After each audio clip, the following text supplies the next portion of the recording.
Well, day 7 of fall camp is wrapped up. We're talking a little D-line today with defensive line coach Byron Hout. And coach, when you and Coach Choate got here a couple of years ago, the D-line was a little thin. It's now regarded as one of the strengths of the team.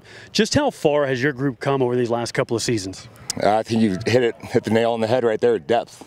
Having depth, is allowing us to keep guys fresh and get some solid 2s and even solid 3s up there now. So it's a good problem to have. And how will that help you stay fresher at ends of games? Well, we want to stay as fresh as we can going into the fourth quarter. So we're going to be rolling 1s, 2s, and sometimes 3s in the first 3 quarters, wearing that offense line down. And you guys have been deliberate in recruiting about getting better length, particularly on the edges. How is that paying off now? Well, with the length on the edge, we're creating separation from the tackle. And guys that are being able to bring some speed and power to the edge, collapse the pocket a little bit. And like I told Bryce, if he isn't long arm everybody in the league, he's not doing his job. So. And then pass rush, that's something that Coach Greg Rack has really stressed as an area of improvement. How have you seen that come along here in the first few days of camp? The guys have developed their IQ is much higher than it ever has been in the past. They're recognizing backfield sets, where the slide's going to go. Do I have the one-on-one? Am I to the man or to the zone side? How is the offense line going to attack us? And how can I beat this in my pass rush? And so it's nothing, really scheme-wise that we're doing. It's just they're paying attention to the details, and it's paying off for them. You've added a couple of guys you mentioned, one of them Bryce Stirk, Dante Sparaco, the other one to both come from the Pac-12. What have those 2 guys added to the program that maybe you didn't have before?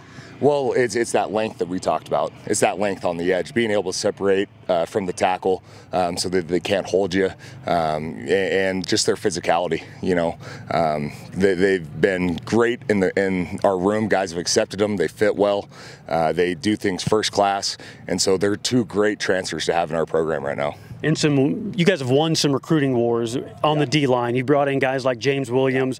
I think of Chase Benson as another young guy. What kind of development have you seen from these guys that will give them a chance to compete right now?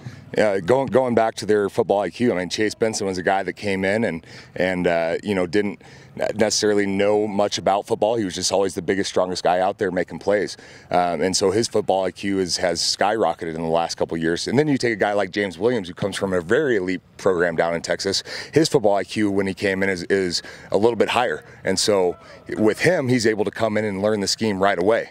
And so both those guys are right now making huge strides because their football IQ is off the charts right now. And then you've got the guys you call the war daddies, Tyrone Fa'anono, Zach Wright, Tucker Yates, those guys, the veterans kind of in the middle of the D-line. What can you say about the leadership they're showing? They have gotten to the point where I can walk into my position room and they can run my meeting. And that's what you want, is that if a guy makes a mistake out here, they're able to take the words that I would coach them, and they're saying exactly what I would say to them. And so that way I can spend my time, on some other of the younger guys, coaching them up a little bit, because I trust these veterans, these old guys, these war daddies, so to speak, to coach up the young guys. And that's a great thing to have. When you get that in your room, it really just makes me look like a good coach. And I would say I'm just average.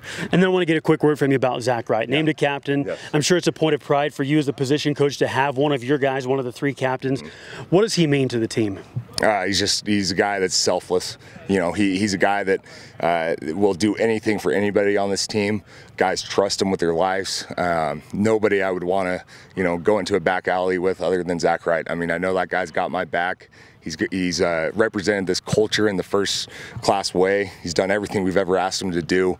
In my mind, he's been a captain since the first time I ever met him. It's been about his growth in learning our culture the last couple of years that has allowed him to step into that role. Well, the Bobcats continue to grind through the early days of fall camp. One weekend, still with no break.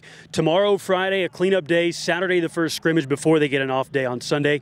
Keep it tuned to MSUBobcats.com for our daily fall camp reports. Also check out our Bobcat Insider podcast, also on MSUBobcats.com, and available on your device for daily camp reports there as well. With the defensive line coach Byron Hout, I'm Jay Sanderson.